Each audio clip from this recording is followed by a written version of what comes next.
Welcome back to Absolutely the Best Podcast, a work in progress. I'm Zach, and with me today are my good friends George and Mitchell. Am I pronouncing that correctly? No, you're not. Get in the Discord if you want to know the backstory on that one. Why you think you're funny, Zach? And Michael. This is Series 3, Episode 7, and today we are skimming over Alien vs. Predator from August 13th, 2004. After we discuss the movie, we will figure out where to place it in our AVPCU movie ranking. I doubt there will be any arguing over that. In our mission to figure out which one is absolutely the best, it is not this one. This wasn't your top three? The top of the bottom three? Probably not even that. And for majors, I'm pretty sure it's safe to say that Aliens is still going to be at number 5 by the end of this episode. So don't worry. Or maybe we put it above Aliens just to piss majors off. He's going to join as a guest host, as a cameo. I think I've asked him before if he wanted to ever do something. I don't think it's in his circle of interest, but the offer stands. As a reminder, we assume the listener has seen the movie before, and of course, there will be spoilers. And I mean, if you haven't seen this before, you really don't need to. It's fine. Go ahead and let us spoil nothing. All the nothing that happens. Let's go with movie memories. Would someone like to go first? Or I can. I'll go first. I guess all right. Go for it. By this time, I was deeply ingrained in Alien and Predator movies when this thing came out. And we weren't working at the movie theater anymore, but we went to see this at the theater. And it was the second movie that I've ever fallen asleep during at the movie theater. I didn't see this movie completely until maybe 5 years ago. Because every time I tried to watch it, it was like the other movies that I fall asleep during every time is Candyman 2 Farewell to the Flesh. I never even tried to watch it. And then it's there's another one. Oh, it's not Constantine. It's another you fell asleep action to movie based on a DC superhero book that sucks. But yeah, this thing is boring as hell. And it gets going like 45 minutes in, and then it's still boring. Yeah, I can't figure out why it's not good, other than it's boring. I don't know. It should be good. It's not. Go ahead. I'll go. I mean, I guess I can go into it with my movie memory. Well, actually, what my memory of this before it came out was that I was looking forward to it because I do love Aliens and I do love Predator, and two of the same thing on your bowl. Yeah, having two of your favorites in your bowl sounds like an awesome idea. Yeah, and it just wasn't it when this hit. Yeah, it's like it's like you got your Predator in my Alien franchise. You got your Alien in my Predator franchise, right? And it's not a Reese's peanut butter cup. It's like, but you know what? What's the one with raisins in it? That's that's what it's like. Raisinets? Sure, we go with that. But there's some bar that's got like chocolate and raisins in it. It's like, ugh. Anyway, oh no, bar. Continue. When I distinctly remember, did you guys watch Ang Lee's The Incredible Hulk or the Hulk? I have not seen it. No, I saw it. Yeah. So the feeling I had with that Hulk movie was that there wasn't enough Hulk smashing. You just wanted to. Anybody watching a Hulk movie just wants to see the Hulk smash shit and break shit and lift a ton of stuff.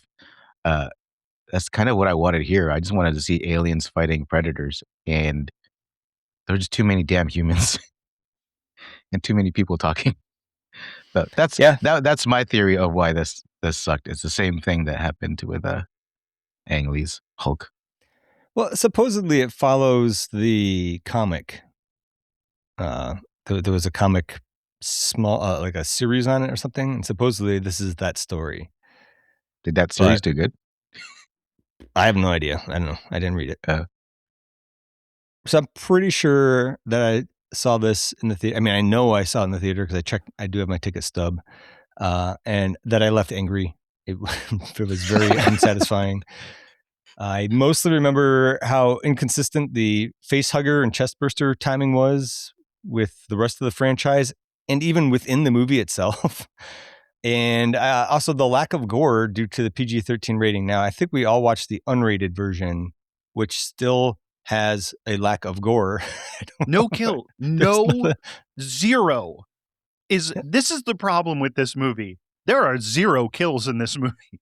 Not a single one on screen. Nope. None of it's good. One alien. I think one alien gets killed on screen. But I was hoping that there was not going to be an available commentary so that I wouldn't have to buy this piece of shit.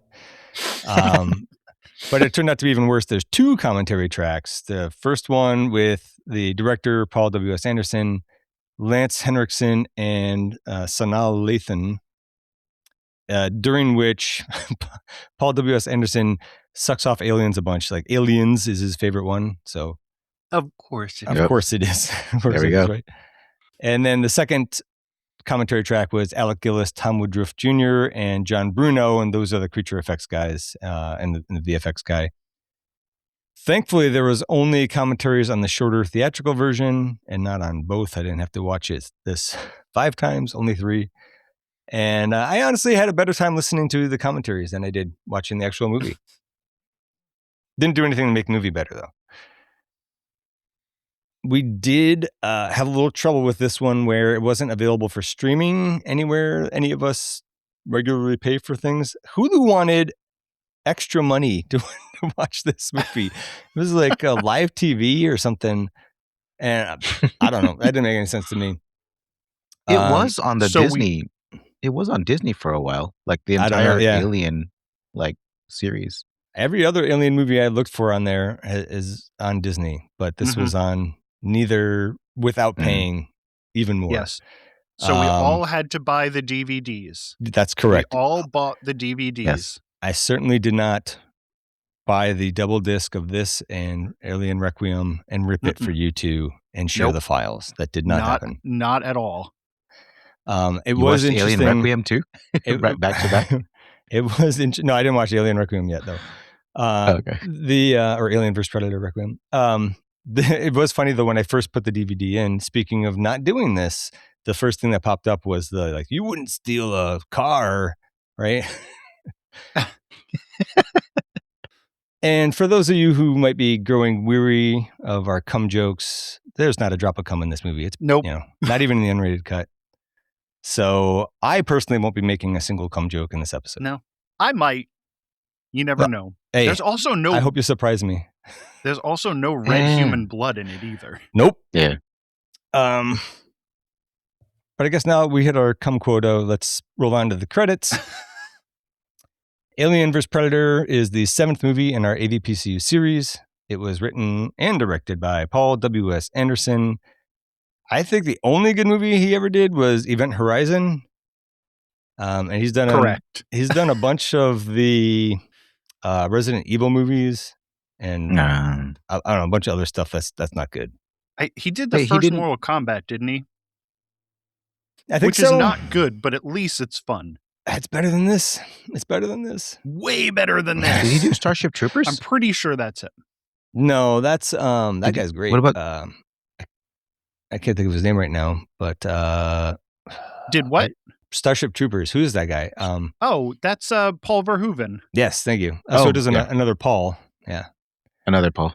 Yeah. No, he's great. He's done a bunch of good stuff. So the main cast includes Sanal Lathan as Alexa Woods. She goes by Lex. She's great. She's a badass. She's basically supposed to be the Ripley character, but this movie's just there's nothing for her to do. Nothing for her to work on. on This movie. Yeah. But it's not her fault. It's everybody else's fault. It is a little bit her fault. Oh, yeah? Because she's kind of just hot. Very little charisma. Like, I was watching her going, I like to look at her, but I don't. You weren't feeling it? One of my Yeah. notes is, two hot people does not equal charisma or does not equal chemistry. Because her and the hot guy, Right.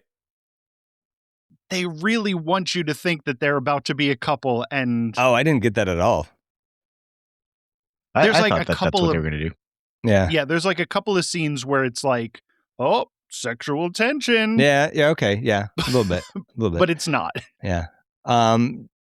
I definitely hear you with the hot guy. He is just hot.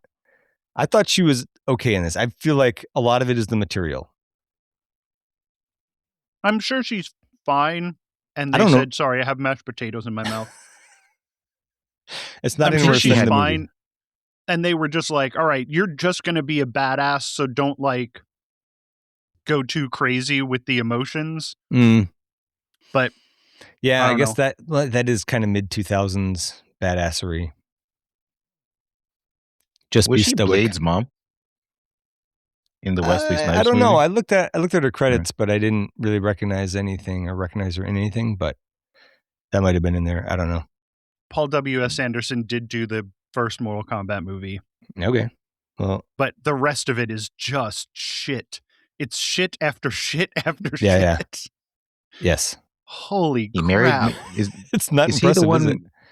Is he married Yeah, to Mia yes. Jovovich? Yes, he is. Yeah. Yeah. And he did some horrible movie with Did her something, recently. right? That's some video game franchise. I forget what it is. I don't. Oh, He did Monster those Hunter. DOA movies. Monster Hunter, that was it, yeah. Yep. He's Death done Race. It's not good. Ugh. So Monster Hunter was the one. I'm sorry. No, that's fine. Monster Hunter's terrible. I didn't. Yeah, I haven't did not talked to bother anybody watching it. all day, so Oh, poor guy. Didn't you just wake up? I woke up a couple hours ago. Okay. So besides Sanaa Lathan, I only know a few of these other actors. They're a bunch of nobodies. Not the ones that I know, but the other ones. The first one I obviously recognize, Lance Henriksen. He plays Charles Bishop Wayland. I think he just was collecting a paycheck on this one. Although in the commentary, he kept talking about how awesome it was. It's like, I don't know, man. I don't agree. Tommy Flanagan, I know from Sin City, Sons of Anarchy, and plenty of others. He's got a really bad dye job in this one. He's playing Mark Verheiden. Verheiden. And I guess his character's dad must have been German because he's still got his usual Irish accent. And Ewan Bremer. You Go think Tommy Flanagan's? He's probably like a super nice guy, but the way his face looks, I wonder if people think he's like such a mean dude all the time. Yeah, I forget what the story is with that scar too. I think it was like a bar fight kind of thing. But I might be thinking of somebody else. Ewan Bremer as Dr. Graham Miller. That's the guy from Trainspotting. One of the guys from Trainspotting. And he's super Scottish, so he's not crap. That's an SNL deep cut for those of you. He was the most annoying character for me in this movie. Oh, he's super annoying. Yeah, he's like Okay. I keep referring to him as the grinning idiot. Yeah, I didn't know he was in Trainspotting. I hate that movie too. Oh, really? Okay. I haven't seen it in a long time. I remember thinking it was okay, but. And then I know I've seen this guy Colin Salmon. Would never come up with his name. Oh, he's in a bunch of movies. He's in Nobody. Yeah, like he's in a bunch of stuff, but I don't know. I guess that Nobody might be it, but I feel like I know him from something a long time ago. I just couldn't figure out where I have seen him. The SWAT leader in Resident Evil, the first Resident Evil. I don't think I've seen that more than once. So that's probably not it. I feel like he was on a TV show or something, but I don't know. Oh, was he in The Shield? Was he like the commissioner or something, or some city official? I want to say in The Shield. Don't Maybe. know. No. Okay. Well. Anyways, I recognized him, but I didn't know it from. And then I didn't know any of the rest of this cast. I mean, unless one of you guys does, I'm not even going to name them. It does not matter. Nope. It doesn't matter. They were just face hugger meat. Yeah, they did have Tom Woodruff Jr. as the alien again, or several of the aliens, and Ian White as the Predator. I think he took over for that tall guy who died of, was it sickle cell anemia or was it AIDS-related stuff? We've discussed a few rough deaths on the show before. By the way, Arnold was potentially going to reprise his role as Dutch in a cameo, but this was right, like the filming was taking place right after the 2003 recall election of Gray Davis for governor of California, and Schwarzenegger won that, and so he had to go be governor instead of soil his legacy by being in this movie. Darn. Yes. Oh, also, Sigourney Weaver declined to appear in the movie as it, quote unquote, sounded awful. Sigourney Weaver wins again. Yep. Yeah. Wow. She's got a good eye for it. Let's get on to the main discussion. This opening, this is because I'm not sure if but I'm not sure if you guys watched the unrated cut or the theatrical cut. Did you get the opening in 1904 in Antarctica? Yep. Yeah. Okay. Cool. Then we definitely watched. That's only in the unrated cut. It's Antarctica 1904. It's a terrible matte painting in the background. I can even tell on this DVD 480p. I think it turns out to be a whaling village, and this guy gets chased by a predator and then an alien intercept. I think it was smart to cut this scene. Didn't need it. Then it's 100 years later, or if you're watching the theatrical cut, it just says 2004. I think this is the best shot in the film, actually. This opening shot where it looks like the silhouette of the alien, like the alien queen in space, maybe, or maybe underwater or something. And then it turns out to be a Weyland-Yutani satellite. I don't know. I like that. That was good. That seemed visually interesting to me. But the satellite, it's in communication with Weyland Industries in Silverleaf, Nebraska. Not a real place. Anybody recognize what movie the guy was watching inside of Weyland Industries? He was watching something on the TV there before they got the signal. Oh, I totally forgot. I made a note of like, what movie is that? And then in the commentary, they said it was Frankenstein meets Wolfman. So another franchise crossover, I guess. There's also the drinking bird gadget thingy that was on the Nostromo at the beginning of Alien. A little Easter egg, I guess. For I don't know why they bothered putting that stuff in here. And then the other thing they said in the commentary here was that there's like Morse code being sent, and the Morse code is whoever wins, we lose. Why would it be that? But it's accurate. We do lose. Yeah, we've all lost because the movie's bad. Yeah, that's why. They knew it going in. But like, if the predators win, they just leave the planet. So yes, but we still lose because we watched it. Oh, right. True. That's true. Oh, that's some fourth wall bullshit. Wow. Inadvertent fourth wall bullshit. So that they noticed some weird something in Sector 14. It's an energy signature or a heat bloom or something. Obviously, somebody needs to go check it out. So they call in, I don't know what her job is, thrill seeker or something, Lex Woods. She's like an extreme sports enthusiast or something. Who else remembered that stupid reveal that the helicopter was waiting for her at the top of the ice climb? I remembered. I didn't remember a single thing about this. Like, literally, I remembered the shot of the pyramid and them going up the steps, and that's it. No, I didn't remember that part.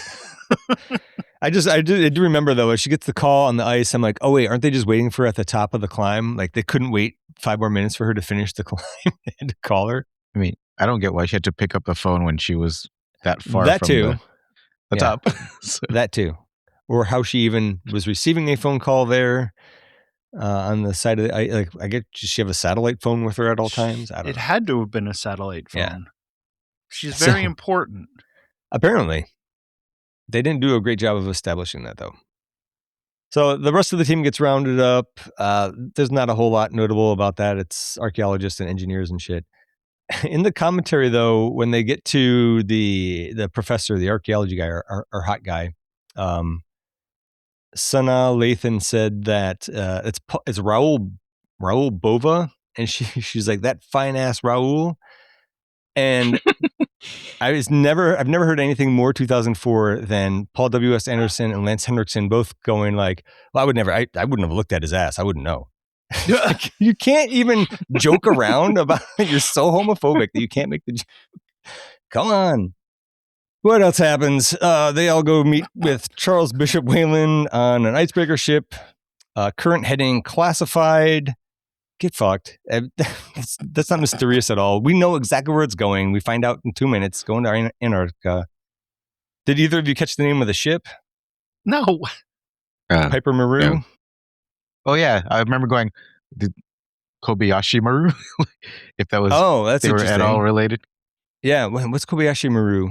That's Star from Trek. Star Trek. Okay. Oh, yeah. That's the test. Totally or whatever, different right? franchise. No, well, Piper Maru is the name of an X-Files episode. And I was like, is that like an X-Files Easter egg? And if you search Piper Maru, you only get X-Files hits. So it must have been. So I don't know if they just stole that name. Then maybe they liked that episode or something. Nothing in the commentary about it. They were too busy, I think, bitching about how the effects didn't look good there, which once they called it out, I was like, yeah, it's a little bad. It's not the only thing bad. The effects weren't the problem here. Whalen tells the newly assembled team that they found something below the ice in I cannot say Antarctica, in that place at the bottom of the earth. It's a pyramid with a bunch of underground tunnels, and he basically wants to lay claim. Maybe I just can't talk today. He basically wants to lay claim to it for bragging rights. They plan to drill through the ice to get to it, and it's expected to take a week. Lex thinks everybody needs a bunch of training, which will take a lot longer. And Whalen says, ain't nobody got time for that. So obviously she temporarily refuses to be the guide, but then they're going to replace her with some chump, and she feels a moral obligation or something. I don't think that they actually really called anybody. I think they're calling her bluff. Then you get a quick scene of a predator ship approaching the Earth, and it blasts a laser at the surface. I cannot talk today. It is explained later, but they basically blasted a tunnel down to the pyramid. So Lex has 3 simple rules for the crew. Don't go anywhere alone ever. Be in constant communication, which sounds annoying. And don't try to be a hero. So now we know exactly what's going to happen in the movie. Somebody's going to go somewhere alone. No one is going to communicate, and someone will try to be a hero. This is trope number 1 Yeah. in movie tropes, the movie. Everything in this movie is a trope. It's trope after trope after trope. Nothing original happens in this movie. It's so annoying. Yeah. Yeah. That's good. Yeah. You almost got me with a spit take on that one. So I'll try harder next time. They arrive at the abandoned whaling station from the unrated cold open, emphasis on cold. The pyramid is directly beneath it. Lex tells Scotty, that's why I called him the grinning idiot. So she tells the Scottish guy about the beginning of the unrated version of the movie, how the whaling village people disappeared overnight, which I guess is supposed to be really spooky and intimidating. Also, how did she know? And then I didn't like this, the walking around bullshit just to set the scene, I guess, for the end of the movie where they're going to fight the alien queen. I don't know. You didn't need to do it. It was really just so somebody could wander off on their own like they're not supposed to. Did the laser come down when they were already there, or did it come down while they were there and they were just not paying attention? I think that it came down before they got there, but it had to have, because you heard that impact, and but he's like, oh, this tunnel wasn't here yesterday. Oh, I didn't know he was looking yesterday. I missed that part. Yeah. They were looking, but I guess it was like satellite pictures or something. I mean, we might as well skip ahead to that part. They find the tunnel already drilled. Don't need the mining team. Yeah, You don't want to talk about cute happens. penguins? I guess they still get. There was just that dumb jump scare with the penguin, and it didn't work. So there was a setup for something that I was like, oh, well, this is definitely going to happen, because he puts the camera up and takes a picture of himself, and then it's the penguin jump scare, and I'm like, oh, he's going to look at the pictures then, and there's going to be a xenomorph behind him. That would have been something. That would have been something. Yeah. No, there's nothing. If that whaling station, because it's up there in the Arctic and everything's frozen, if the predator had like slaughtered everybody at that whaling station, if there was blood splattered all over the walls, would it still be there? Because it was frozen on the walls? Maybe. I don't know. I'm not sure. I mean, Antarctica has a summer. I don't think it gets particularly warm, but I would imagine there's some amount of thawing and freezing, but I don't know. Yeah. But you can't show blood in this movie even when it's unrated anyway, so. You know what? I think that they were probably going for a PG-13 from the beginning and had to trim more stuff out to make it. PG-13 is what shows up on IMDb.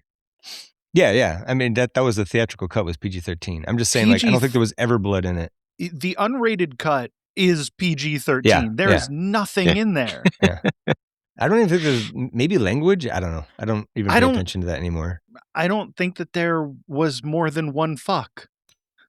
I don't know. Was there even one? I don't know. There might not have been. Yeah.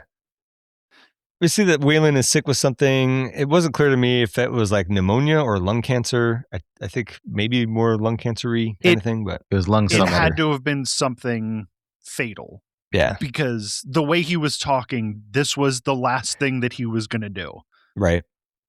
Yeah, Lex tells him to stay behind. He insists on going despite her telling him a story about her dad doing some dumb shit when he wasn't supposed to, and he kept going and ended up dying. So they all go down. The ice tube is ribbed for their pleasure. I stumbled my own joke.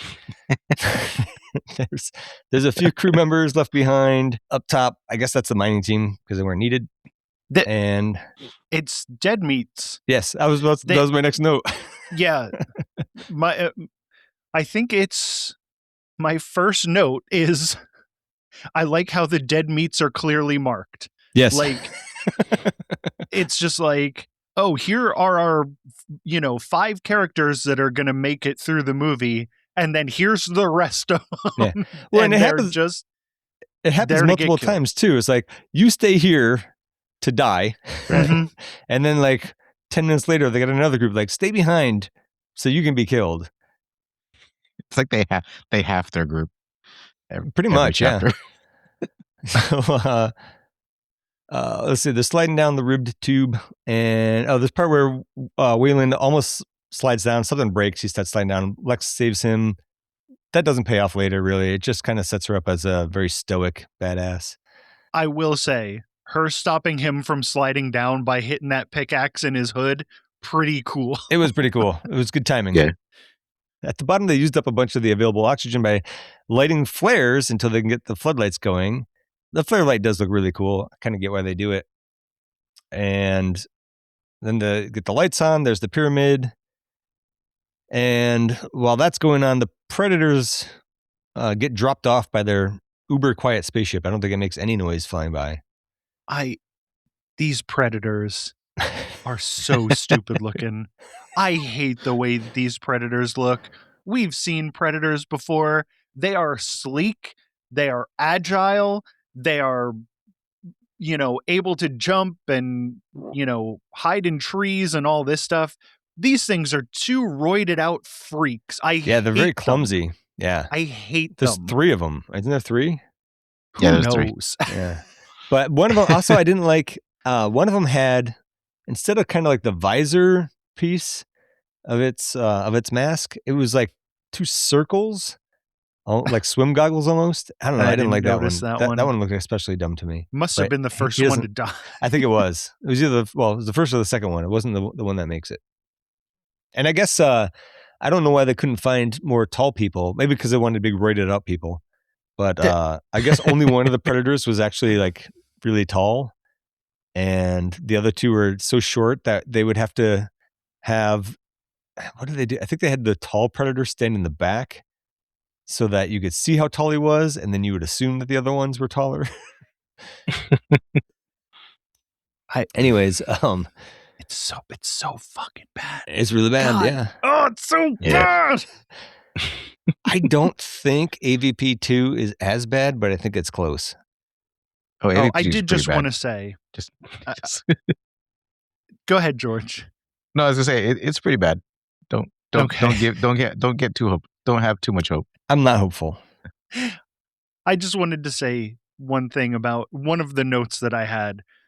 These whale bones that are in Antarctica all over the place look like, did you ever build those wooden models when you were a kid of like dinosaurs? Yeah. It looked like those. Yes. They did not look like bones at all. They looked like styrofoam or like wood. Yeah. Terrible. There was not a lot of thought put into that design whatsoever. And then later when they crash through them, definitely styrofoam. Oh, yeah. So then it's like deep in the pyramid. I guess the predators keep a queen xenomorph frozen for just such an occasion. And it gets raised out of the ice and shocked back to life, it looks like, which is all done, it's triggered remotely by the predator ship, I think. And then up top, the predators kill the mining crew bloodlessly. I said that I had a science gripe here, and I just wanted to make sure that I'm right. But they're 2,000 feet below the surface. It wouldn't be as cold as it is on the surface, right? I don't think so. Certainly, I mean, 2,000 feet of ice, maybe. But even then, like, well, the surface could be like -20, and then like way down in the ice, it's still going to be like 0. So, yeah, I think you're right. It gives me no pleasure to say that. Much, because I know that when they do the geothermal heat, it's like a couple hundred feet that they dig down. Yeah, no, you're right. Colby was right. Put it in the record books. Yep, make it a T-shirt. So they shock the alien queen, predators kill the mining crew, and I didn't like the predator camouflage effects here. They've improved it too much and they just kind of almost totally disappear. I liked the concentric shimmer outlines or whatever much better. This was not an improvement, and I think it's been like that ever since too. So back of the pyramid, despite it being engraved with only the chosen ones may enter, Wayland's team strolls right in. Maybe the predators opened it remotely so that they would have some hosts for the aliens. I don't know. They find a dead frozen facehugger in a sacrificial chamber, and they find some remains of some chest-bursted people. And I guess that's for the people in the audience who've never seen an alien movie before. Then Colby's favorite part, the queen gets busy laying eggs. This was so gross. This is so gross. Because it's like moving. Yep. And then like plopping it. Yeah. Oh, it was so it was gross. a really good effect. It was effective. I'll give it that. But it is gross, yeah. And it looks like the queen's like chained up and tortured into laying eggs. I don't know. Is that typically the same queen as the prior years? That's what I'm assuming, because they lifted her up out of the ice. It seemed so big though. She seemed huge compared to the other one. I don't know. Yeah. I didn't really have a banana for scale. Yeah, honestly, who cares? Nobody who made this movie cared. Exactly. They were just like, that's true. Paul W.S. Anderson was just like apparently 15 years old in 2004 because he's like, we need to make everything in this movie badass. We got to make roided up predators, and this alien queen is going to be tortured, and the only way that she can wake up and do anything is to get more tortured. So gross. Yeah, it just... Oh. I was calm because I watched this movie a couple of days ago, and I was like, now you're getting worked up. And now that I'm remembering the movie, I'm like, I can't believe how much this sucks. How did they make this movie suck? Yeah, it should be good. It should be great. I've written that down several times. I'm like, this should be good. This should be awesome. And it's not. Yep. But apparently somebody worked or somebody got killed right after this because my notes say, I don't like seeing the Queen's ovipositor working. And then the next thing I wrote was, show me a kill. They never do, but I wish they would. No, what does happen? This unrated cut of this movie. The group splits up. A few people stay behind to catalog shit and be more meat to kill, while the rest of them press on. That group finds a sarcophagus, and of course they set about opening it. The sexy guy he like sensuously fingers that dial hole. They're closing up on his fingers going into this dial hole like 3 times. I'm like, sure, but also why? Well, he's sexy. He's got to do everything in a sexy way, I guess. And then, then it's predator weapons inside. But don't they just bring what they need? I don't understand that. And why is there only 3 weapons if they're going to leave weapons behind? Yeah. I thought it was because they always send the predators in 3s just for the test. Still, they could each use more than 1 weapon, right? Yeah. And also, we've seen their ship. We know that the ship is loaded with weapons. Chock full of it's rotten with weapons. It's a loaded weapon 1. At Lex's insistence, they decide it's time to go back to the surface, and when they try to take the weapons with them, it's a booby trap, and they get sealed in. Part of the trapping of boobies is to pop some farm fresh facehugger eggs up into the sacrificial chamber where those few people are cataloging things. So they get to catalog what happens when your face gets hugged. And then back with the not yet fucked group, the annoying Scotsman spells it out for the audience. The energy bloom was a power plant starting up to run the pyramid, and it's being prepared. For what? What could it be? The things in this movie that they see like a glimpse of and then know exactly what's going on. They're experts in their field, Colby. This is the first time. They have no idea what these xenomorphs are. They have no idea what the predators are. But as soon as they get a glimpse of it, like we'll talk about it later when Hot Guy finds and he's like, oh, this is exactly what happened. And he's like, right. And it's such a long scene, and he knows everything exactly down to the detail. It's so frustrating. Well, the highly detailed hieroglyphics. That's another word I can't say. Sure. The alien hieroglyphics. That's right. Well, that was a whole other plot point that we skipped over, was that this pyramid, like Wayland thinks that it was built by like 3 different cultures. And then, like, when they get there, they see, I don't know, different hieroglyphics or whatever, proving that or whatever. Yeah. So, yeah. It's the cultures that built pyramids. It's the Egyptians, the Mayans, and the Aztecs. Something like that, yeah. Yeah, they're like, oh, all 3. This has features of all 3 different kinds of pyramids. Yeah. It's like, sure. Okay. Whatever. Then, we'll get more on that backstory in a bit. So, here's my first real gripe, other than this is boring and stupid. The second that woman wakes up from being face hugged, she goes into convulsions and a chest burster pops out of her. Yeah. I went back and timed it. It was a minute and a half from when she got face hugged to when it popped out of her chest. My note for this scene, is the one good thing that I have to say about this movie. Really good sound design. Yeah. The base of that thing punching through her chest is like it was like I was getting punched in the chest. I'm like, damn. All right, Yes. movie. I would give you that. They needed that to sell what's happening on screen, because they're not going to show you anything.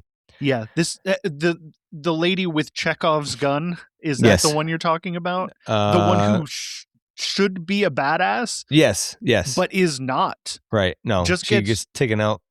Just gets taken out in no time. Yep. She's the lady with Chekhov's gun. Earlier, she's like, "Oh, why are you bringing a gun?" Oh, and right, the lady's like, "I would rather have it and not need it." That's right. Yep. It doesn't somehow. Tommy Flanagan ends up with it. Yeah. Scottish guy uses it. Irish guy. I'm surprised that there wasn't already. No. Tommy Flanagan's Irish. Okay. The annoying guy is Scottish. Oh my God! What's the difference? The more annoying guy is Scottish. Is the Irish guy the one that I said was we have Norman Reedus at home? Yeah, that's the Irish guy. Yeah. That's a great that is a great joke though. And for anybody listening in Scotland or Ireland, I'm of both heritages. Heritages? Is that correct? Anyways, heritages. Yeah. I've got a little bit of both your blood in me, so it's okay for me to be racist about it. And you can tell by looking at Zach by his white and pink. I have two colors, white and like flushed red. Yep. I'm surprised that there wasn't a full-grown xenomorph standing next to her, waiting for the exactly for its little brother to come out. Didn't pop out. Jesus. Because the other guys got their they got face hugged earlier, right, or faster. I don't even know. None of the timing in this movie made any sense. Like everything happened so quickly, and I think every movie from here on out was just like, look, they did it super fast in AVP. We can do it fast here. The Predators are pretty nonplussed that their weapons are gone. Maybe they should have used a better combination other than the day's date. That's on them. Yeah. Is that date special, or is it just the date for today? Yeah, does it change every day? Yeah. I don't know. It's a rolling combination, but it's really easy to guess. God. Because who cares? Exactly. Because who cares? Who could give a shit? But at the same time, if who cares, then who cares? Just let us watch aliens and predators fight each other. Right. Just why are you trying to make a movie if you don't care? Yeah. That's a fair point. Exactly. So the predators attacked the group that Lex is with. And there was a camouflage noose that was new. I hadn't seen that before. The net. There was like a noose somebody got pulled up by, and then where's Mason? People get separated. The pyramid shifting is closing people in, and this is the first time I wrote, this should be good. It should be exciting. Why isn't it? Because it is a chore to watch. Because nobody cares.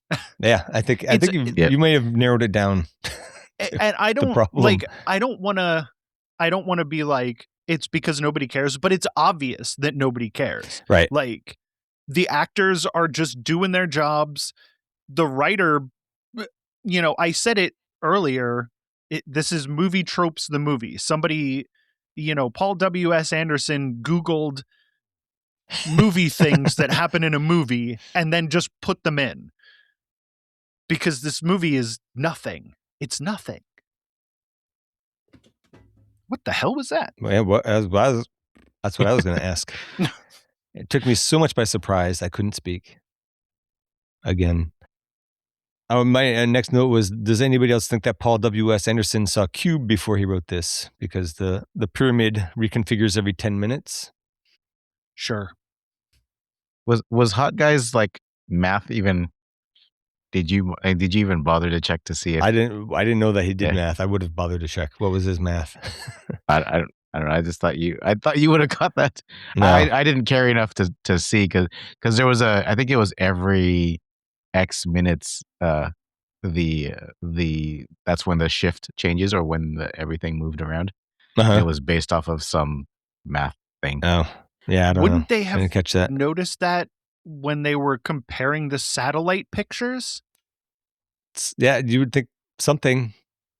I don't know. But doesn't it only happen inside the pyramid? Maybe. Yeah, but Yeah.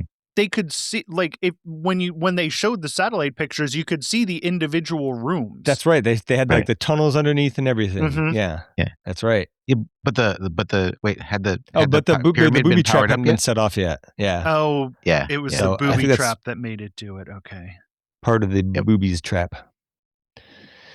Let's see. Everybody continues to try to find a way out. And I think they get separated in pairs. It doesn't matter who's with who. And there's no way to make this interesting to talk about. So No. one by one, they get picked off by either predators, facehuggers, or xenomorphs.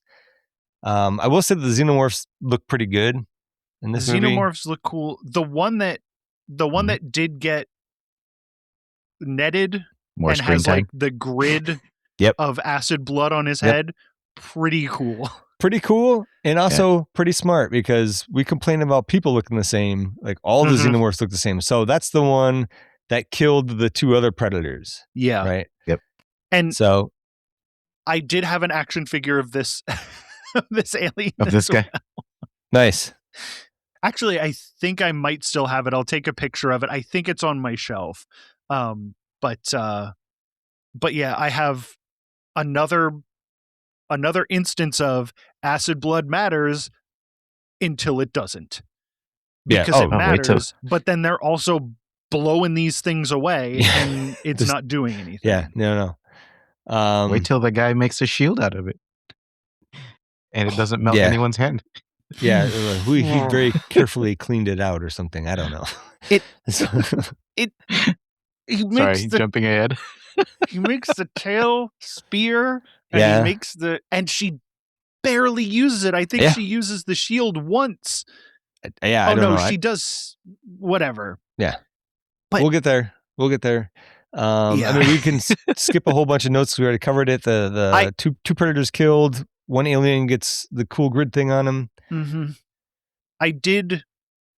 This is the part where the walls are changing, and the two hot people are like climbing through, and I'm like, the hot guy should not have survived that. No. Like, there's so much going against him there. No, yeah. Well, he doesn't make it too much longer. The room smashing. Yeah, Yeah, but because he has it does to look like survive he's not going to a little make bit it longer so he can do a Mm, movie thing make that before impossible. he Yeah. dies. Thank you. Exactly. So where were we? It doesn't matter.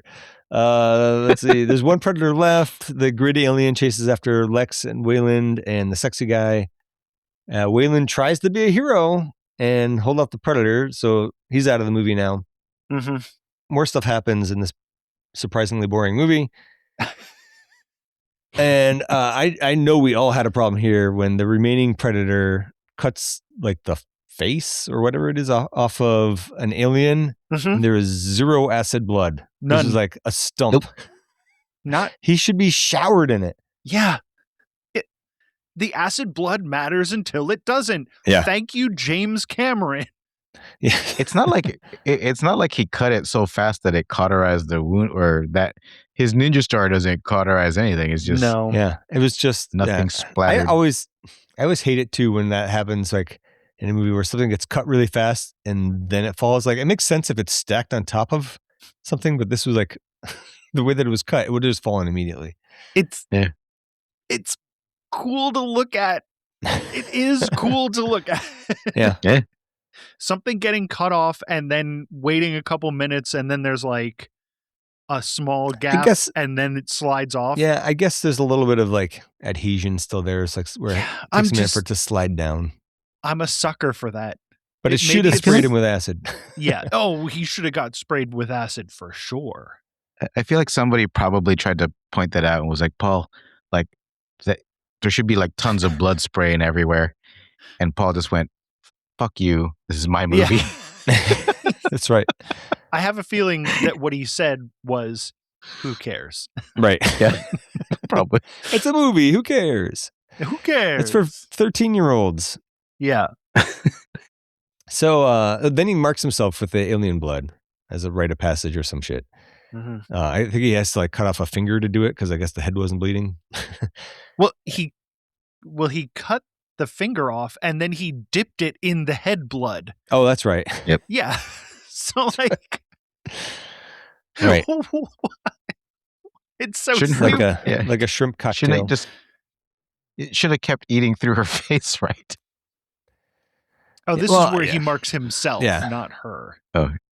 But right? I don't know, That's he's true. just yeah, that's correct. Just a tiny bit of blood. But yes, tiny it bit of should acid. also keep eating through it. So in the other room, there's all the exposition from the sexy guy reading the hieroglyphs about the humanoid ones, meaning the predators. He says that they're teenagers here to prove that they're worthy. Which I guess that tracks with the Badlands movie. That guy's the Predator Badlands So movie. they're That one's- Yautja. Yeah.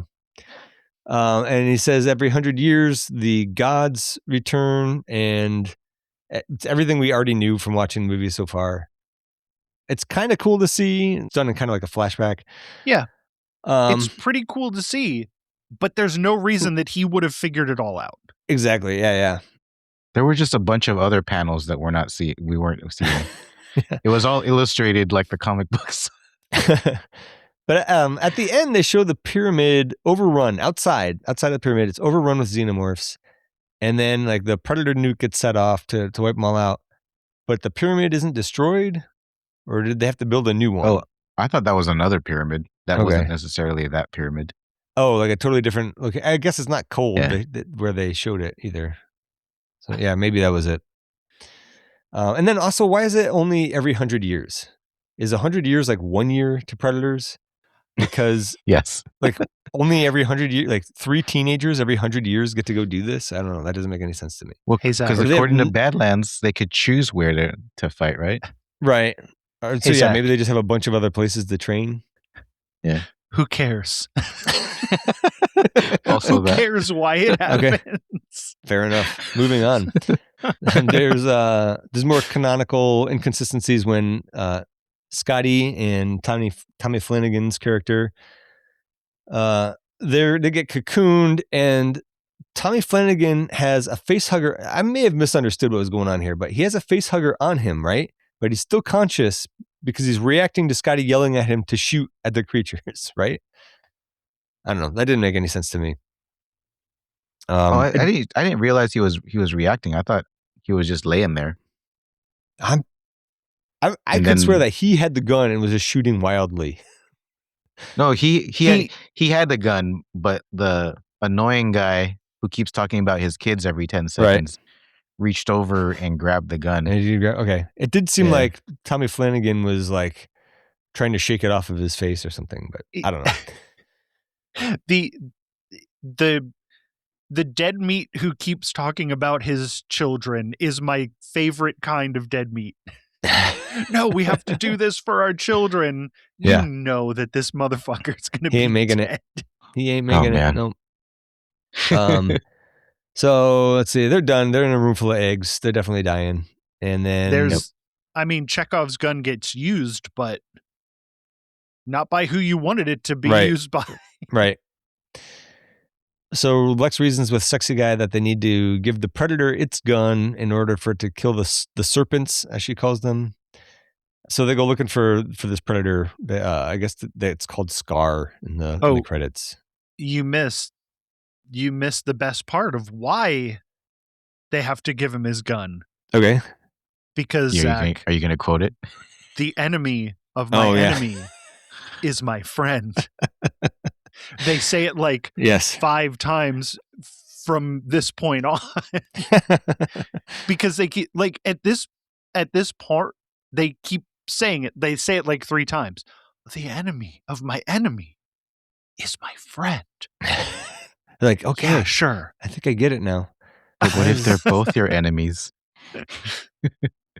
They are both, but one of them's more your enemy. This movie sucks. So they go looking for the last predator. They get chased. They make this insane jump. And then it's the dumb movie thing where, so the guy makes it, she doesn't, but she's hanging there and she slips. And it's like a full second and a half later, he reaches down and grabs her. Like she would have been long gone. She would have been so far gone. Yeah.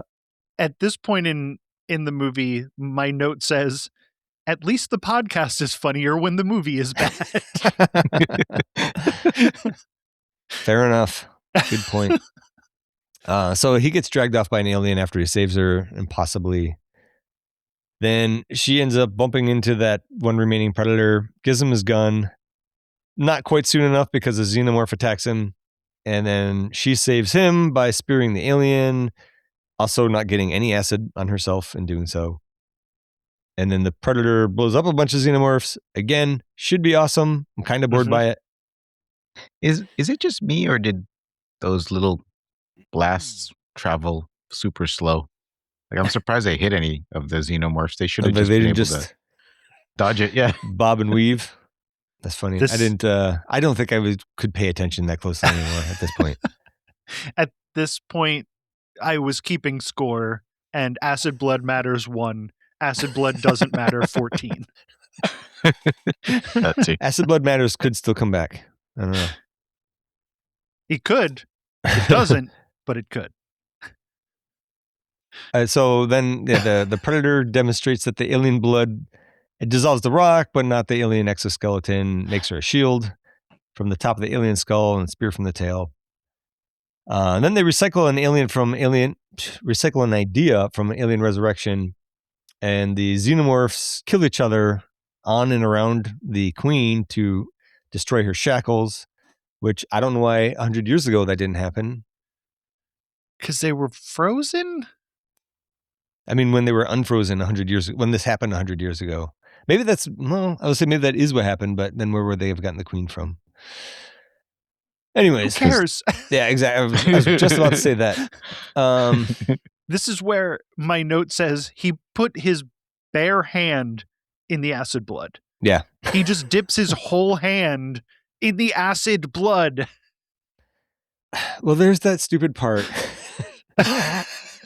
in Aliens where Bishop's like, oh, the blood like neutralizes by oxidation after death. And then Ripley's like, that's great, Bishop, but who cares? But then the alien blood is still like, he pulls out that finger later on, right? Yeah. And it's still good then. Yeah, that's the acid blood that he uses to mark her face. Yeah. So it is still acid, Yep. but his whole hand is dunked in it. Maybe he's got like Vaseline on his hand. Anyways, let's push through this. We're almost done. They find the alien nest. Sexy guy's still alive, but he's been face hugged, so she kills him. And just as I was thinking, wouldn't the chest burster still burst out? It does, even faster gestation than before. And I did think it was kind of funny though when the predator snatches it out of the air and then snaps its neck. That was kind of cool. Also, the predators have way better vision in this one. I don't know what they did, but they probably weren't trying to use it in a hot jungle. But they got the predator vision worked out for this one. So now it seems like maybe things are out of control. The predator sets its nuke, and then the two of them race out of there. And they recycle that predator line, like, you're one ugly mother. And then she says it about an alien, and I hate that fan service bullshit. There's a worse one coming, not in this movie. There's a worse one coming in this series. I was so mad when she said that to it. Yeah. It was just cut that line out. Go ahead. Right before she does that, the queen, she saw the queen running up the tunnel, right? I didn't see the queen running up the tunnel. Is that how the queen got out? Yeah. Well, that's the only way out. I saw that because in the version I saw, there was the queen. If you look up the tunnel, the queen was right there. Oh, I missed that. I thought because I have a complaint later. I'm like, how did the queen make it out of there? Because they shouldn't have made it out of there either. Because Yeah. They race an explosion. Right. An explosion out of the tunnel in this pulley system. Explosions go slower when you go up, when they have to go uphill. Yeah, ice. they have to go uphill. It's a lot of work. It's a lot of work. Slow down. So I didn't see the queen get out. So I was like, there's no way the queen made it out alive, but that's exactly what happens. She did. And the whole camp is blowing up, and they continue to outrun the explosion on foot now for a while. Mhm. And then it's over, and they're like, whoa, close one. He takes off his mask, and I thought they might kiss. They did for a second. And what's funny is that in the commentary, Sana Lathan says that she's like, people always think that we're gonna kiss. I was like, okay, so it wasn't just me. That might have made it worth it. It might have added a star. Yeah. It might have added a rank if they would have smooched. Run off together, raise a bunch of human predator hybrids. How would that work? The skin around the mandibles of this predator is so loose and floppy. I was like, this looks really good. Again, it's not as goopy and gloppy as Resurrection, but it's like everything that happens is disgusting. Yeah. He gives her the warrior's mark with that acid blood, and then out of nowhere the queen comes running up, and they fight for far too long, in my opinion. It's really, and my note here is this is like when somebody summons me in Dark Souls to fight a boss. They draw aggro once and then wait for me to do the rest. And that's what she did. She drew the aggro once and then just runs away so that the predator can fight this thing. I'm sure that joke is going to land harder with a lot of other people who know what you're talking about. I kind of get it. I get where you're getting at, but I'm not a Dark Souls guy. So yeah, the fight goes on too long. They bust through all the styrofoam ribs, right? Mm-hmm. And in the end, I guess it still had some chain tied to its waist, and that gets wrapped around an old water tower spout or something, and that gets knocked into the ocean, and everything gets, the queen gets dragged down into the ocean.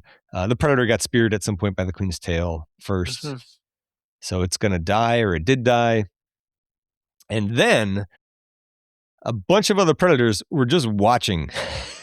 They all decide to decloak. They steal the end of Predator 2 and carry the body away. And one of them gives Lex a weapon, and then they fly. It's just the ending of Predator 2. Yep. They fly away in the spaceship. And I don't know. I guess she dies there. How did she get out of there? Isn't all the personnel dead?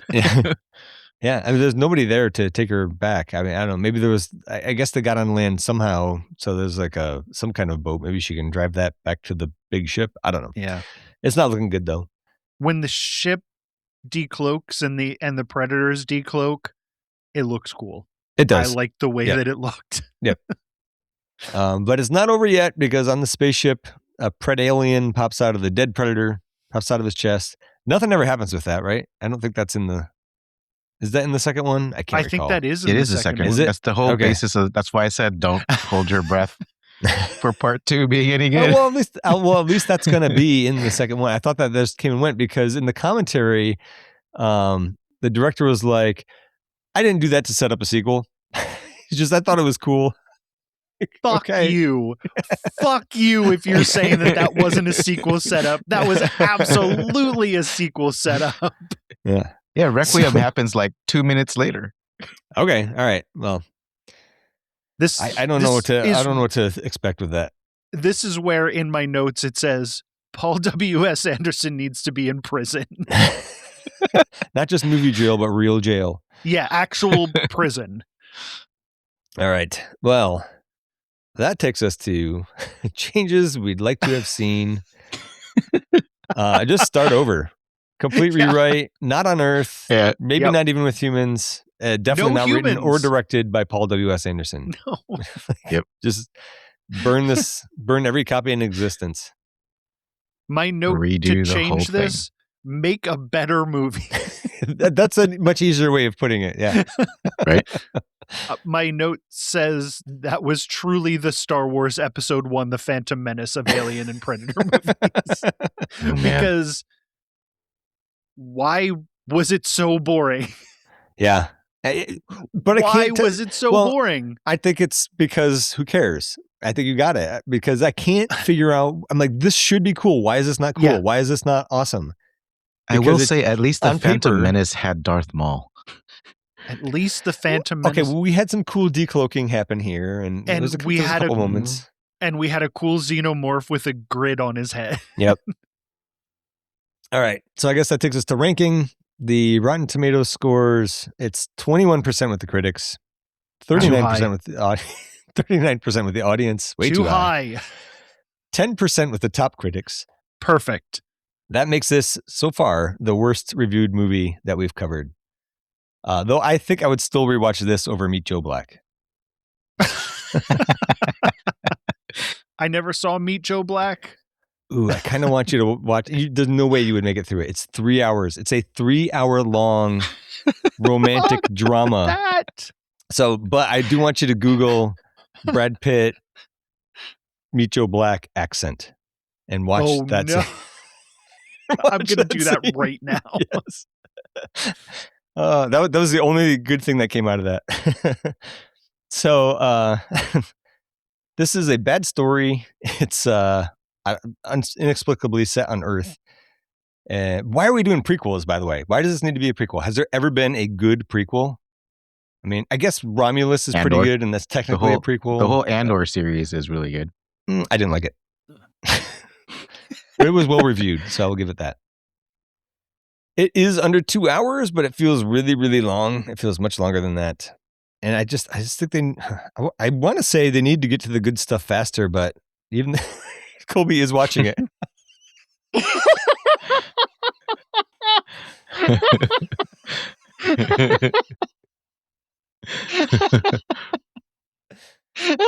Everybody listening now, pause it. If you haven't already heard us talk about it on the Meet Joe Black episode, just Google that scene. You're talking about the Jamaican patois? Yeah. Oh like, how did he ever work again? How did he ever work again? I don't know. Everything is going to be Irene. Oh my God. That was the funniest thing. Zach, thank you so much. That was the funniest thing I've ever seen. That was you quoted it more than I was willing to on the show. I was like, no, I'm not doing it. I didn't do the accent. No, you didn't do the accent. No.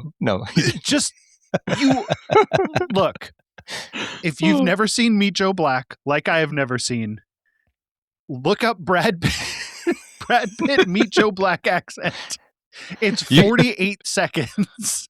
And then watch our YouTube short on it. Life. Yeah, I don't know how he ever worked again after that. It's insane. Oh my God. Anyways, this movie. I was already done with this movie by the time the cool shit was happening. That's all my comments on the movie. We could talk about ranking. I don't think we need to recap the list at all because I'm pretty sure we all agree that this is going to the bottom. Yeah. Well below Predator 2. Well below. So S-tier, I say F-tier. Yeah, I say it's number 7, obviously, and I think F tier, but I could be talked up to a D. No. Is there a ranking below F? Can we go below F? Can we make like an R tier? That sounds like a slur, dude. I was just trying to think of something that wasn't quite down at like Y tier. Right. But yeah, this is just it's a money grab piece of shit. It's not worth anybody's time. So are we saying F tier then? Yeah. All right. So that makes Alien vs. Predator the only number 7 right now, not the new one. And it is F tier, which means that Horror Edition Trivial Pursuit Poker is just for fun. The enemy of my enemy is my friend.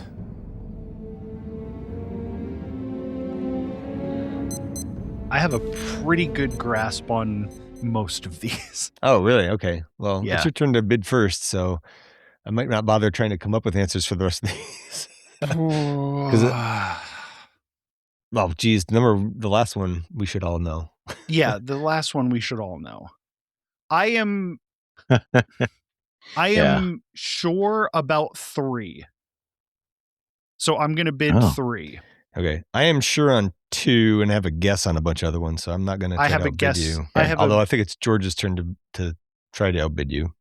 I'm only sure on 2. Okay. Yeah, I have guesses for the rest of it. Alrighty. Then that is all you, Colby. For 3. Give me 1 second. Let me find the answers. Should I read it and you can give the answers, Zach? I'm sure if you want. All right, Colby. Which real Beverly Hills housewife starred in The Watcher in the Woods in 1982? That one I don't know. I couldn't even come up with a name. I've seen Watcher in the Woods, but I can't tell you who starred in it. I don't even know any Beverly Hills housewives. I don't think this name helps either. Kyle Richards? Or is it Kylie? It's spelled like Kyle. Maybe it's Kylie Richards? Yeah, I had no clue. All right. Well, true or false? Bela Lugosi never wore fangs while portraying Dracula. Well, this one's a guess, and I'm going to say it wouldn't be a question if it was true, so I'm going to say false. That was my assumption as well, and I also wrote down false. It is true. Oh, okay. So I guess they outsmarted us. Oh, no, wait. That's what I meant. I meant it doesn't matter. It was a guess. It was a guess one anyway. But what I meant was they wouldn't have made it a question if he did wear fangs, because you would think that he wore fangs. I guess true on that we too. both overthought it. Yeah. I think that same logic is why I put down true. Okay, well, good for you. Which Brat Pack actress revealed in her 2019 autobiography that she had been the model on the titillating poster of the iconic revenge film I Spit on Your Grave from 1978? This one's another guess, but is it Ali Sheedy? That's the name I was trying to think of. I wrote down not Molly Ringwald. I guessed Molly Ringwald. It's Demi Moore. Oh, okay. Oh. Yeah. All right. Was that one of your guesses, Michael? No, that was one of my guesses. The next 3 are the ones that I'm assuming it's the next 3. Yeah. All right. Virginia Leith played a decapitated head whose surgeon fiancé refuses to kill in which film? I just watched this a couple weeks ago. It's Frankenhooker. That might be a correct answer, but that is not the correct answer. There's another movie where somebody plays a decapitated head who her fiancé surgeon won't kill. I assumed it was Reanimator, but it's not that. It's The Brain That Wouldn't Die from 1962. Oh my God. I think I know that scene. I feel like they show it in in Mystery Science Theater 3000 or something. I feel like I've seen that. She's like a head in a jar or something. I was so sure on that because I just watched Frankenhooker. And that's exactly what happens. I'm like, oh, cool. That's weird. Easy one. Oh, man. Good thing it doesn't matter. Well, I feel like we know these last two. What cult film about a rampaging fruit, not a vegetable, was released in 1978? Attack of the Killer Tomatoes. That's correct. And they also say in the answer that it was released in 1978, in case you forgot at the end of that question.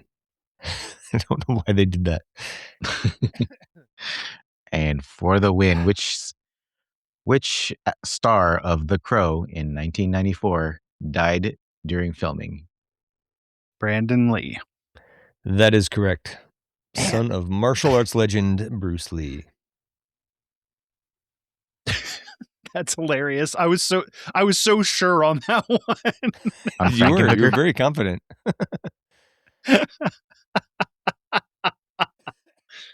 Oh boy. That's it for Alien vs. Predator, thankfully. Next up for Series 3 is Alien vs. Predator Requiem from December 25th, 2007. Merry Christmas, everyone. I don't want to. Yeah, I don't want to either. We're in the dregs here because then after that it's Predators, and I don't think that's very good either. And then I think we get Prometheus in there, and then maybe The Predator, which also sucks. But I mean, we should have quit after Alien. Yeah, I mean, the nuts to put the two best movies of both of these series as the first one. It's criminal. Well, yeah, maybe we should do reverse. Should have done reverse chronological order. I don't know. Anyways, next up for series. I already said that. Plugs, Colby. Oh, Jack Billings Presents. That'll be back by the time this comes out. Probably February. Yeah. And then I just started putting up new episodes of This Bizarre Adventure. We're starting with a Jack Billings episode to get people back into it that me and B star in. And then it's the new episodes starting. When did you just start putting up new episodes? Because I have not seen anything. I posted them so that they come up. Oh, I gotcha. I think they start next Friday. Cool. All right. Nice. I would like to give some advice for the Jack Billings Presents listeners to not have your minivan stereo blaring when that comes on when you're in the parking lot with the trunk open. As did happen to me today. What did they say? Oh, it was something about a hole. Like that's what the crotch hole was for. Could have been worse. It could have been a lot worse, but that's with Terry M. West, a very good horror author, yes. And also has his own podcast that I can't think of. But Terry M. West, is he great real guy? Is he a real horror author? He's a real horror author, and he writes great books. Because the whole episode was about the guy. So wait, so were the sorry, this is going way off course. So were the quote unquote ghost whispers? Was that his real website, or was that just the character's fake website? I forget. No, I think that's his real website. That's amazing. That's so good. That's really funny. Oh man, you can find me also on Retro Game Club podcast. Most recently, there'll be something else out by the time this comes out, but at the time of this recording, we just did an episode on the promotional tape for the Power of Choice Nintendo demonstrator program, which is pretty funny to talk about. And then I popped in on Nerds of Broadcast recently to help Phoebe wish TB a happy birthday. So I'll put those links. I also sent something for that. I wrote something for that and had Kyle record it. Oh, nice. She wanted me to come on for the end for something. I won't spoil it. Well, I could go ahead and spoil it because it's already going to be out, but whatever. Just go listen to Nerds of Broadcast. Yeah. And if you want to contact us, you can email us at absolutelythebestpodcast@gmail.com. You can join our Discord. There's a link in the show notes. We also have links there to our socials and a couple of ways that you could help support the show. The best thing you could do would be to leave us a review and help us spread the word. Tell your friends, tell an alien, and tell a predator. I put just as much thought into that one as they put into the movie. You know what Zach said when he was writing that outro? Who cares? Who cares? Thank you for listening, and have a great day. Bye. Absolutely the Best Podcast is a production of Audio Johnny, a subsidy of Corporation Johnny. Corporation Johnny. If it exists, we own it.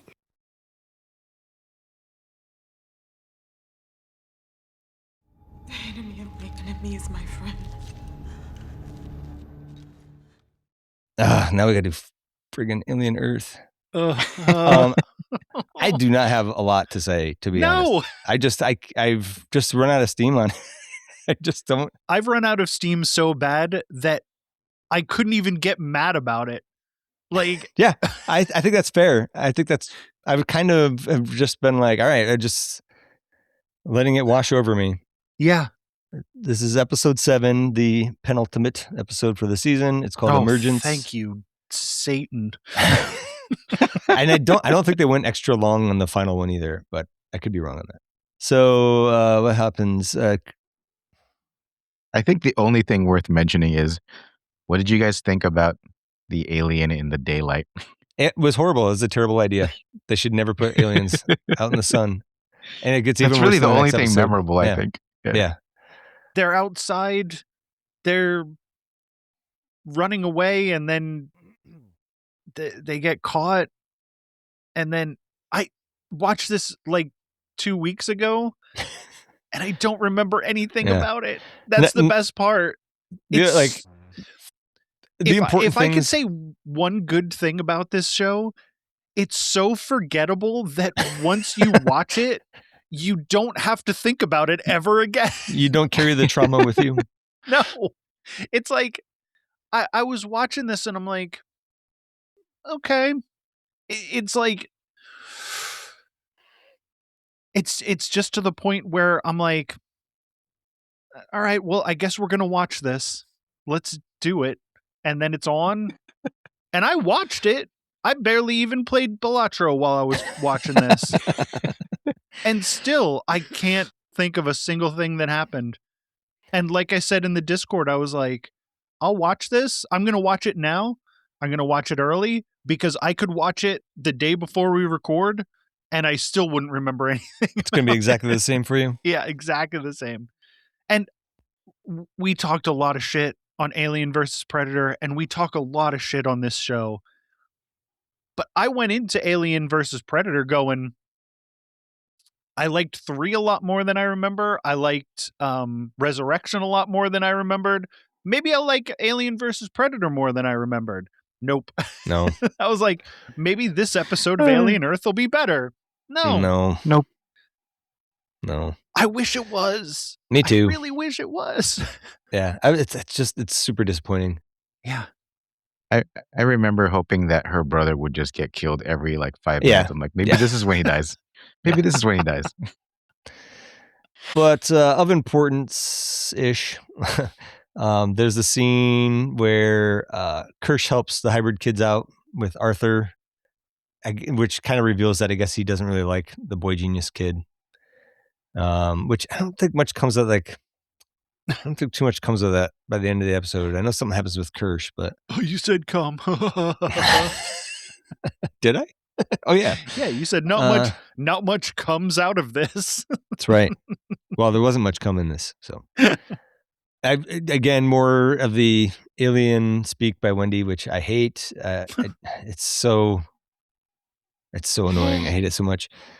Alien, why don't you go ahead and kill these guys? I did set you up for that, didn't I? It's inconsistent in the way that AVP was, in that Arthur wakes up immediately once the facehugger comes off, whereas he should be unconscious for a while. I have noticed a strange trend as we're watching these movies, that Alien Earth sort of follows them. Because Alien, the first episode was very reminiscent of Alien. The second episode was reminiscent of Aliens. The 5th episode that we watched, I think, was the same as Alien 3. Yeah. That's the flashback and then one. Yeah. The 6th one was the same as Resurrection. Yeah. And then this one had some stuff in common with Alien versus Predator. And I'm like, that is weird. I don't know if they did this on purpose, but... And then that third episode, nothing happened. So it was sort of like Predator 2, I guess. Yeah. But yeah, they're just making a show out of the movies, but making worse versions of the movies. Yeah. And how you made a worse version of Alien versus Predator? I don't know. Somehow. They did it. I don't know about you guys. When that chest burster scene happens, it didn't even faze me in this. Like, it's just not. It's just another chest burst. Nothing really, nothing to sneeze at. That usually happens, I think, because you just don't give a shit about the humans in this show. I did like that right after that though, that what's the kid's name? Slightly. He like takes the body with him because he's like so desperate. He's like, I gotta bring something tomorrow. He thinks that Morrow's gonna kill his family. And then Morrow's crew shows up and they all have stormtrooper level of aim. Or the alien is impervious to bullets or whatever, because they're trying to shoot that xenomorph, takes them all out. It doesn't kill them all, right? Some of them must run off or something, because Morrow is still alive. Then everything's shown in broad daylight. It looks terrible, and Wendy's got it completely tamed, so there's nothing to be scared of anymore. And then, I also thought it was cool when they're on the boat. They're on the boat, and I don't even remember what happens. There's a skirmish on a boat. That's all you need to know for the setup. Yeah, that did happen. The redhead, psycho girl, normally pretty annoying. She like crushes that guy's jaw and rips it off. Yeah, that was pretty cool. I like that. And then the brother shocks her or whatever. I can't remember if she's dead in the next episode or not. But I don't know if she's dead. If she's alive. Dead, who cares? Like, who cares? But also, like, that would be pretty weak sauce if they just killed her by electrocuting her. I was gonna say that there was a jaw rip in Alien versus Predator, but it wasn't. Could have used one. I watched the new Toxic Avenger last night. And there was a good jaw rip in that. Nice. Yeah, I gotta watch that. It's awesome. Wait, there's a Is new it one? streaming now, or it's streaming? It's on HBO Max. Oh, nice. I'm gonna add that to my list right after this. Definitely recommend that.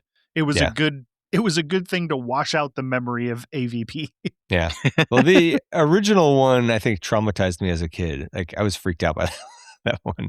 I haven't rewatched it, but it's got some pretty brutal kills. And if you watch that Sarah Squirm special, you can just switch right over to Toxic Avenger. Okay. And it's a good back-to-back. That's a good plan. That last thing I have on Alien Earth episode 7 is that it went quicker on rewatch than the others have, but it's still a garbage show that should not have been made. Yeah, it was definitely the episode that felt the tightest. It was bad, but it wasn't excruciating to watch. So, best episode of the show so far. Wow. Such high praise. Yeah. The fight on the boat that I completely forgot about was pretty cool. Yeah. Would you have enjoyed it more if the other 7 episodes before it hadn't sucked so hard? Yes.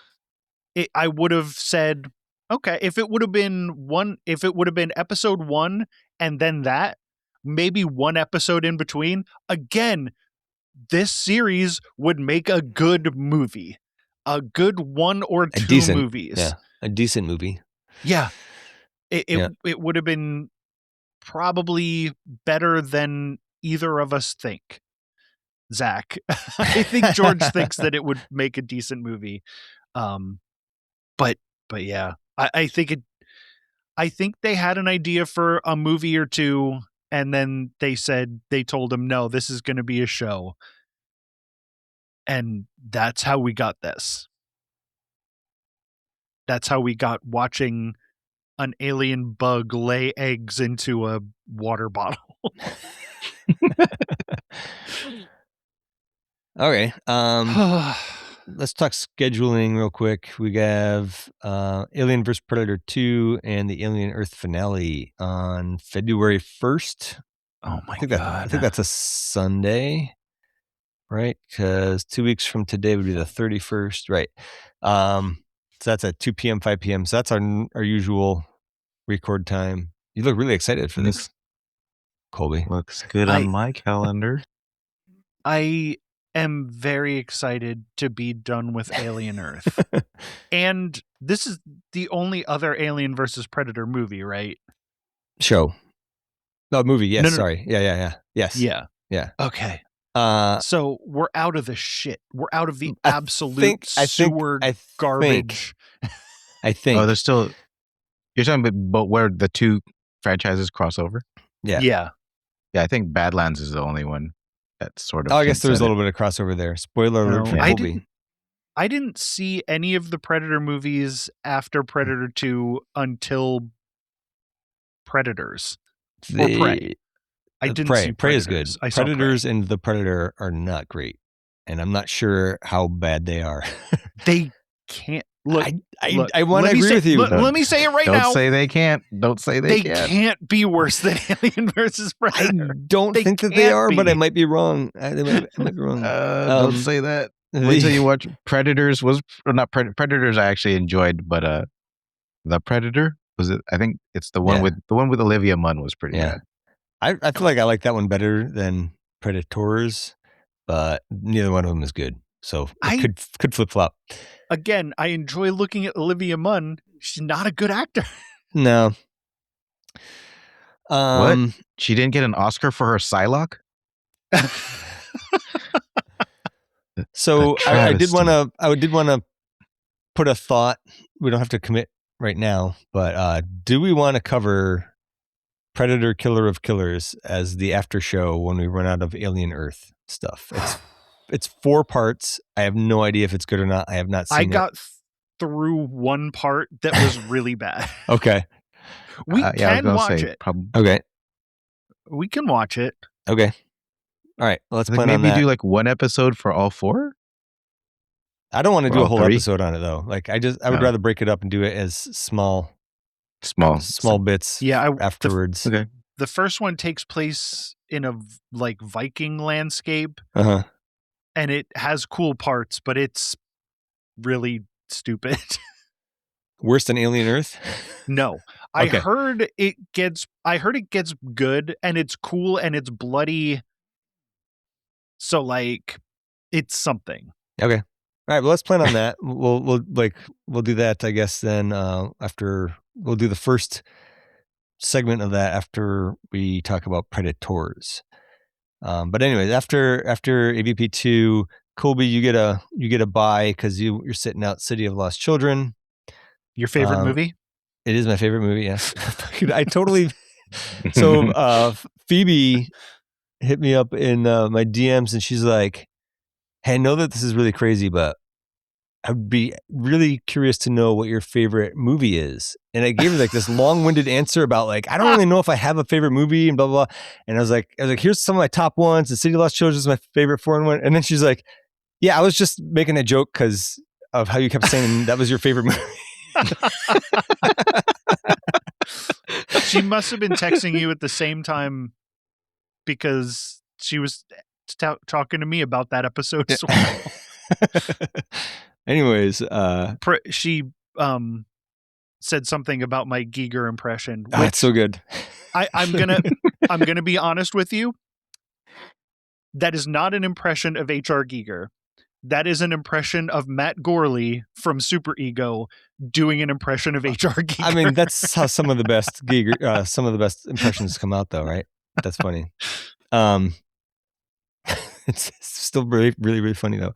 I was surprised that it sounded as good as it did because like it's not like I practiced it. I just listened to Super Ego a lot and like it just I came think out. That's a very funny thing. And Giger is a weird guy, and he does sound like that. Oh yeah, it sounds totally like that. That's So why I thought it was really good. Yeah, when it came out, I was like, "Whoa, hey, I can do it. I have talent." So yeah, all right. City of Lost Children, George, February 15th at 2 p.m. Eastern, 2 p.m. Pacific. And I know I can talk you into that one, Colby. No, I already made. We got Valentine's Day. Well, Valentine's Day, but the day after Valentine's, I already am on another podcast. All right. Okay. And then March 1st, I think that's another Sunday, 2 p.m., 5 p.m. Colby time, Predators. Everybody's good on that. Yeah. Okay. March 1st. Yep. Yeah. And then I want to try to schedule sometime in February. I mentioned it before. The Capcom vs. Marvel collection games where we do a ranking kind of like we did with backtrack Metroid. to March Can you put me as a question mark on March 1st? Sure. I have my wife hanging with your wife potentially for that that's weird weekend. because I could have sworn I got permission already from your wife. My for you to- wife. Let me see. I think that's when they're both out of the. They're both like, they both are traveling somewhere, right? Oh yeah, I bet you that's it. Yeah, because I said, hey, I said, hey, boss lady, can George come out and play 2:15 at 2 p.m.? She said, sure. And then I said, cool. Also 3-1 at 2 p.m. And she said, yep. So you should be good on that. Yeah. I think it depends on whether or not they actually do that. Because I think your wife has a work trip, and it's about whether or not my wife is going to come out to hang out. All right. Well, we'll see what happens. Yeah. But otherwise, I'd be yes.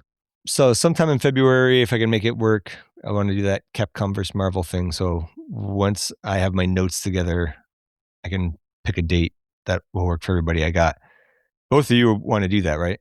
Yeah. Okay. And then so that's us three, Will, my friend whose idea it was essentially, and I think I'm going to try to get play? Rob. Are we going to play the game against each other? No. So tomorrow, the Metroid ranking episode comes out. You don't have to listen to the whole thing, but skim through it and you'll see that's what we're going to do. So we, ahead of time, you assign points to each of the games. I think there's only 5 games. There's 6, but we're not going to do the Punisher because it's totally different than the other ones. But anyways, and then we go over each one. We say something about the game, what you liked, what you didn't, or whatever. You give the points, and then we tally them up at the end, and that's how you get the rank. So it's kind of different than what we've been doing. It was a lot of fun for Metroid. Yeah. Actually, do listen to that whole episode. It's only 3 hours and 15 minutes, I think, after editing. Yeah, it's fine. Yeah. Who doesn't have 3 hours and 15 minutes? You listen to podcasts at work. Yeah, it's like 2.5 hours to get through the main show and then 45 minutes of after show.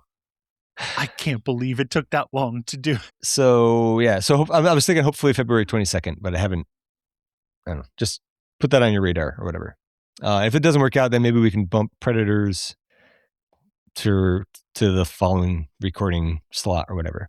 But anyways, I feel like we've rambled on way too long. And I don't know. Have a good rest of your weekend. It's Saturday, right? Yeah. I got to drive up to Santa Barbara tomorrow. I got to go there for a week. I don't want to be there. Oh, well. It's going to make editing a bitch, too. So you're working on Monday, huh? Yeah.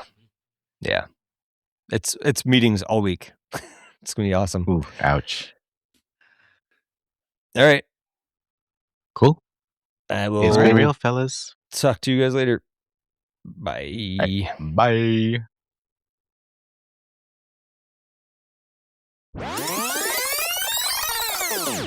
I'm floored by that Brad Pitt thing. I can't believe that happened. Well, and can you believe you'd never heard of that before? I can't believe I've never heard of it. I can't believe it happened. I can't believe I've just seen the funniest thing I've ever seen in real life. It's insane. All right, I'm going to read the questions. I sent them to you in Discord.